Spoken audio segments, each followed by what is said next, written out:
The dreaded post-race critique. Now, back in the day, I used to be a pretty good triathlete. In an Olympic distance event, I was consistently finishing in under 2 hours. However, that was over 20 years ago, and I'm not quite sure how many extra pounds ago. So in the spring of this year, I started training, and I kept it up throughout the summer. As summer turned to fall, I signed up for my first triathlon in years. But what could I expect? Based on my training, I came up with the following goals: 25 minutes for the swim, an hour 5 for the bike, 50 minutes for the run, and a minute for each transition. So how did I do? Well, I missed my goal time by about 8 minutes, but let's take a closer look at each discipline. First, the swim. I finished in just under 27 minutes. My wave wasn't very crowded, which I was thankful for. The top swimmer finished in just over 24 minutes, so I'm thinking the swim might have been a little long. Nonetheless, my training was focused more on finishing the swim rather than on racing the swim. I didn't do much in the way of interval work, and I felt it on the bike.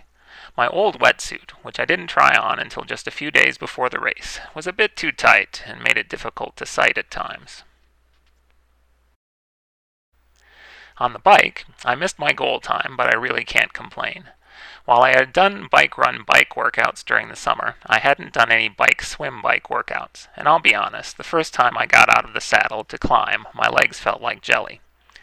While at times it was tough to get on top of my larger gears, overall I felt pretty good. The run leg was probably my biggest concern.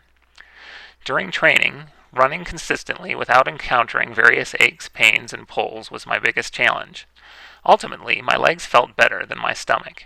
Even when I was younger, I'd often reach a point during the run where I'd have to back off due to nausea. So I'll have to do more research into feeding and hydrating. As for the transitions, frankly, I needed the rest. It often seems like the better shape you're in, the faster you are in transition. I don't ever recall sitting down in the transition area when I was younger. And evidently, I need a lot of practice buckling my number belt. Ridiculous. Looking towards next year, there's room for improvement. On the swim, better quality workouts in addition to a few extra yards wouldn't hurt. Plus, I either need to lose a bit more weight or get a new wetsuit. For the bike, incorporating some bike-swim-bike workouts would be helpful, and finding a local time trial series to practice going hard with the aero bars would also be beneficial. To improve on the run, I need to continue working on losing some weight and explore different feeding and hydration options. Oh, yeah, and practice putting on this stupid belt.